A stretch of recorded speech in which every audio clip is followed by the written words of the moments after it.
Presidente Fedriga, l'importanza di un premio Nonino sul territorio del Friuli Venezia Giulia qual è? Beh, la visibilità che ha il premio, che ha il nome Nonino a livello nazionale e internazionale, come ho avuto modo di dire più volte, rappresenta l'eccellenza del nostro territorio ed è ambasciatore del Friuli Venezia Giulia nel mondo.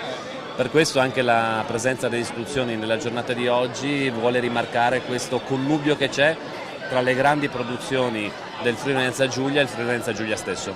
Poi c'è anche la promozione del territorio perché loro puntano molto anche sui prodotti del territorio friulano. È questo ma si sta riscoprendo soprattutto negli ultimi anni che la qualità legata al territorio non ha paragone e quindi rispetto magari a quelle produzioni di massa ed altro che costano poco ma sono di scarsa qualità, questo fa vedere quanto la vicinanza al territorio, la valorizzazione del territorio rappresenta un valore aggiunto anche per il prodotto, per la riconoscibilità del prodotto e per la salubrità del prodotto stesso. Cosa può fare in più la Regione per aiutare magari i produttori ma anche le aziende a essere ancora più determinanti sul territorio della nostra regione? A me piacerebbe che si andasse verso un marchio riconoscibile che certificasse i prodotti del Friuli Venezia Giulia a livello internazionale.